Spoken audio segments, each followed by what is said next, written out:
하나님 나라 백성인 하백 여러분, 하백의 성경 아카데미에 오신 것을 환영합니다. 이 시간은 성경신학 27강 시간입니다. 함께 나눌 주제는 나는 처음이요 나중이다에서 사복음서와 사도행전입니다.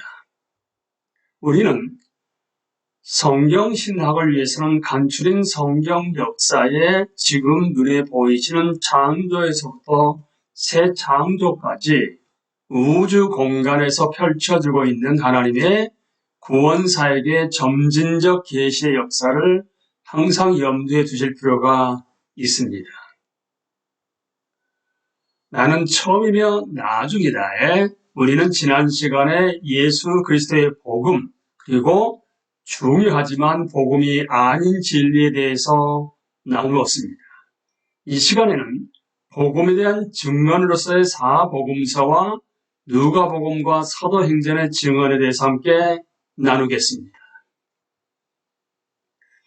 사복음서는 복음서라고 이름 붙여진 독특한 형태의 문학 형식입니다. 이런 이름이 붙여진 것은 그것들의 주요 내용이 복음인 까닭입니다. 그렇다 하게 되면 사복음서의 기록자들이 복음을 어떻게 제시했는가가 궁금합니다. 그리함 골드워드는 특별히 누가의 작품인 누가복음과 사도행전 이 두 권의 책에 관심을 기울일 것이라고 얘기하는데요. 그러기에 앞서서 다른 세 복음서들에 대한 서론적인 이해를 우리가 먼저 가져야 하겠다는 것입니다. 세 복음서의 각 기록자는 그 나름대로 독특한 접근 방법을 취하고 있습니다. 그러나 그들 모두에게는 한 가지 공통점이 존재합니다. 그것은 그들이 자신들의 메시지와 구약의 메시지를 직접 연결시키고 있다는 점입니다. 여러분들은 복음서를 읽으실 때 복음서에서 제시하고 있는 저자들의 메시지와 구약의 메시지가 직접 연결되어 있다는 점을 아셨습니까? 마태는 예수님으로부터 아브라함까지 가문을 연결시켜서 이스라엘의 역사를 복음과 연관짓고 있습니다. 반면에 마가는 예수 그리스도의 복음을 구약의 선지자의 메시지의 그 토대를 둔 것으로 보았습니다. 사도 요한은 창세기의 첫 말씀을 기억나게 함으로써 나사렛 예수가 육체를 입고 오신 창조자이심을 지적하고 있습니다. 마태는 14대씩 세 급으로 묶인 예수님의 족보로 자신의 복음서를 시작하고 있는데 이는 단순히 인간적인 계보를 제시하는 것은 아닙니다. 세 그룹은 아브라함에서 다윗까지, 다윗에서 포로 때까지, 그리고 포로 때로부터 그리스도까지입니다. 그러니까 세 시대별로 구분해서 14대씩을 놓는 것이지요. 마태복음에서 이스라엘 역사상 이러한 기준점들이 지니고 있는 신학적인 의미는 그리스도를 해석하는 배경이 되는 것들입니다. 아브라함과 다윗은 하나님의 약속들을 받은 중요한 구약의 인물들입니다. 한편 포로됨은 그러한 약속들에 보장된 복을 받는데 이스라엘이 실패했음을 우리에게 보여주고 있습니다. 그리고 이 복음서에서 예수 그리스도는 그러한 약속들을 성취에 이르게 하시는 분으로 제시되어 있습니다. 그러니까 이스라엘이 실패하고 난 다음에 복음서에서 예수 그리스도는 구약에 나오는 약속들을 성취에 이르게 하시는 분이라는 것이 제시되어 있다는 것입니다. 그렇다고 하게 되면 마태복음 1장 1절에 그 저자 그레암 골드워드의 사역으로 보게 되면 다윗의 자손이며 아브라함의 자손이신 예수 그리스도의 족보의 기록은 마가복음 1장 1절에서 2절은 하나님의 아들 예수 그리스도에 관한 복음의 시작 선지자 이사야의 글에 기록되었습니다. 그리고 요한복음 1장 1절 3절 14절에 태초에 말씀이 계시니라. 이 말씀이 하나님과 함께 계셨으니 이 말씀은 곧 하나님이시니라. 만물이 그로 말미암아 지은 바 되었으니 말씀이 육신이 되어 우리 가운데 거하시네. 마가는 이스라엘 역사 후기에 주어진 한 쌍의 예언으로 시작합니다. 이 예언들의 관심은 하나님께서 자신의 백성을 구원하시기 위해 행하실 마지막 사역들을 선포하는 데 있습니다. 마가는 이 예언들을 예수님을 위해 길을 예비하는 세례자 요한과 연결시킵니다. 이로써 마가는 자신의 복음을 예수께서 구약의 기대들을 성취하기 위해 무엇을 행하셨는가에 대한 기록이라고 소개하고 있습니다. 요한이 창조를 기억나게 하는 언급을 한 것은 사실상 그가 우주의 생성에 관한 관심이 많아서가 아니라 하나님께서 자신의 말씀으로 창조하셨다는 사실을 염두에 두고 있기 때문입니다. 창조하신 그 말씀은 곧 하나님께서 자신을 계시하시고 자신의 백성을 구속하시는 말씀인 것입니다. 그래서 요한의 중심 주제 중 하나는 바로 생명입니다. 영생이죠. 인간은 창조 때 하나님에게서 생명을 받았습니다. 그러나 불순종하여 타락함으로써 생명을 잃고 말았습니다. 그래서 요한은 그 생명이 예수 그리스도를 믿는 자들에게 회복된다는 사실을 보여주기 위하여 구약 성경에 나오는 수많은 주제들을 전개하고 있는 것입니다. 이제 누가복음과 사도행전의 증언으로 넘어갑니다. 누가는 데오빌로라는 어떤 인물에게 말함으로써 자신의 복음서를 시작합니다. 사도행전의 서론 부분에서 데오빌로를 언급합니다. 이러한 사실은 누가가 예수께서 행하고 가르치실 시작하신 것에 대해 기록한 복음서의 서편으로 사도행전을 쓴 것임을 알려줍니다. 누가복음은 우리를 예수께서 하늘로 올라가실 시점에 데려다 놓습니다. 따라서 사도행전에서는 예수께서 성령을 통하여 계속하여 행하신 것에 대해 기록될 것임을 시사하고 있습니다. 이 두 책에 대한 우리의 관심은 이 책들이 구약 성경을 어떻게 강조하고 예수님 자신 및 그분의 사역과 어떤 관계가 있는가 하는 데 있습니다. 누가복음 처음 앞에 1장부터 4장까지의 4장에서는 도표 뒤에 바로 나옵니다. 보는 것과 같은 구약 성경의 주제들이 많이 제시되고 있음을 보게 됩니다. 구약 성경의 성취에 대한 이와 같은 이해가 예수님께서 부활하신 후에 말씀하신 강화만큼 잘 드러난 것은 없습니다.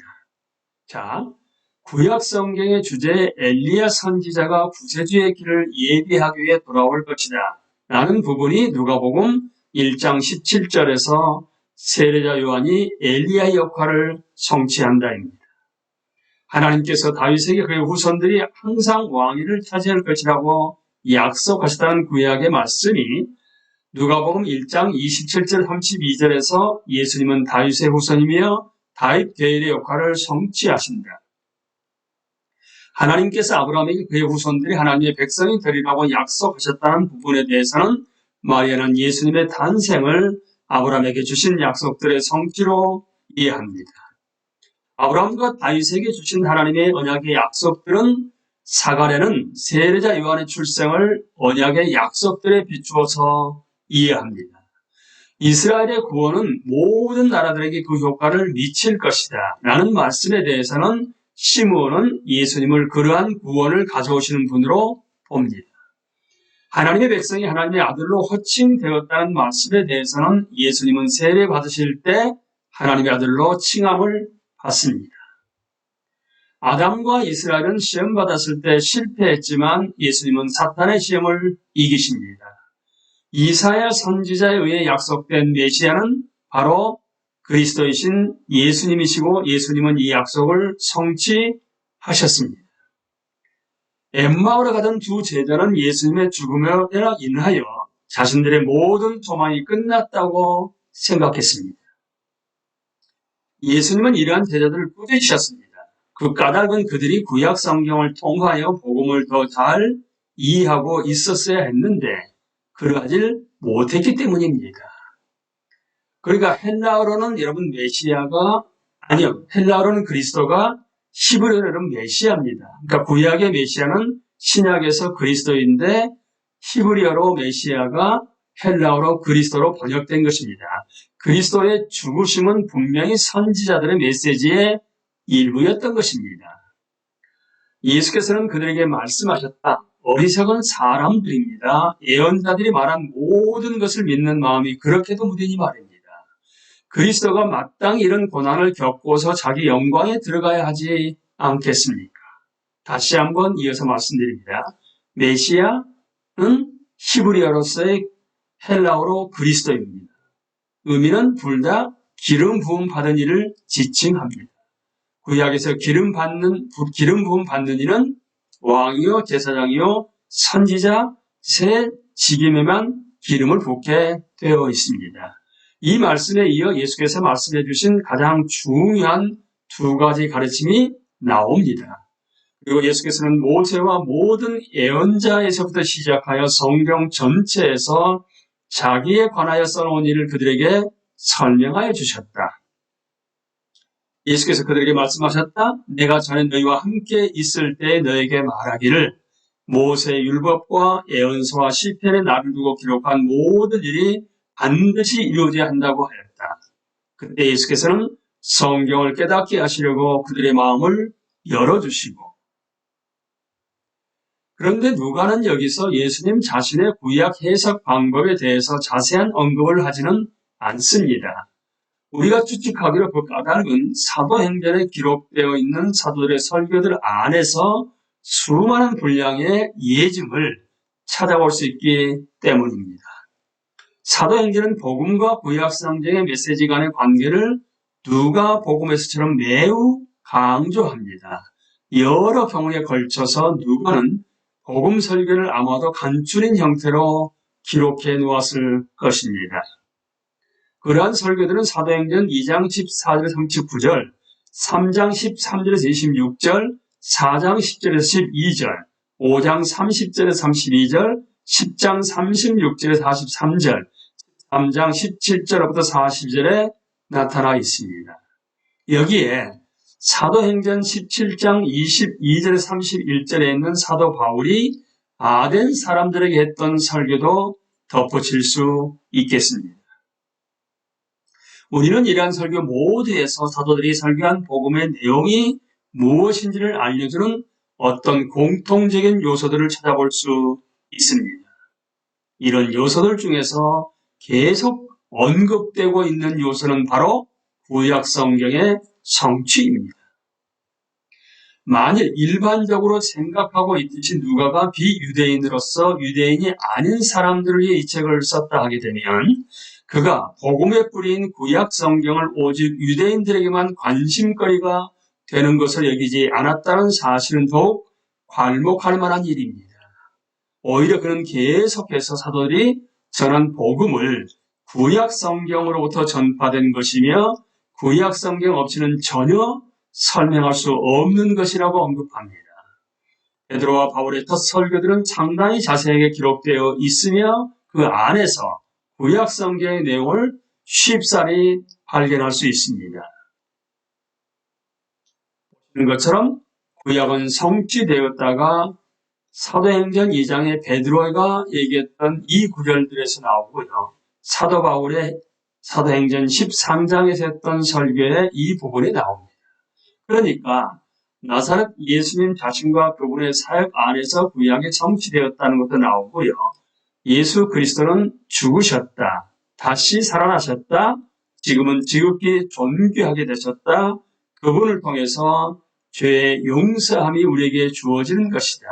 그리고 그러므로 하고 결론을 맺고 있는 부분이 사도행전 2장의 베드로의 설교와 사도행전 13장에 나오는 바울의 설교에 나옵니다. 이 정도면 그리스도에 대한 신약 성경의 관점이 충분히 드러났을 것입니다. 결국 복음의 토대가 되는 구약 성경에 나타난 하나님의 구원사역의 역사를 계속 언급하지 않고는 예수 그리스도를 구세주로 선포하기는 아주 불가능할 것입니다.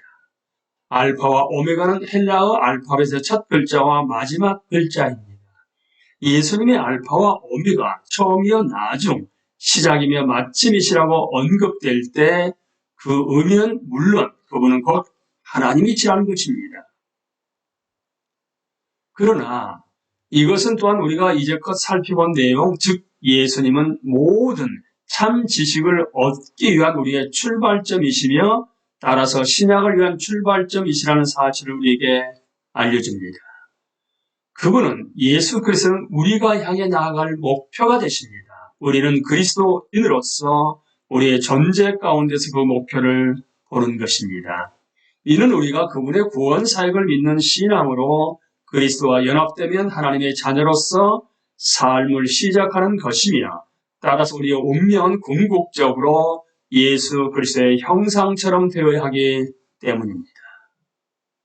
다시 한번 여러분, 우리가 예수 그리스도의 구원 사역을 믿는 신앙으로 그리스도와 연합된다 하게 되면 하나님의 자녀로서 우리의 삶이 시작되는 것입니다. 그리고 시작으로 끝나는 것이 아니라 시작되는 순간부터 우리의 운명은 궁극적으로 그분의 형상처럼 되어가는 성화의 과정, 거룩하게 되어가는 것, 형상이 회복되고 궁극적으로 예수님 재림할 때 하실 때 우리도 부활하여 영화의 단계에 이르게 되는 것입니다. 지금까지 신약 성경에서 몇 가지 구약의 주제들을 뽑아 살펴보았습니다.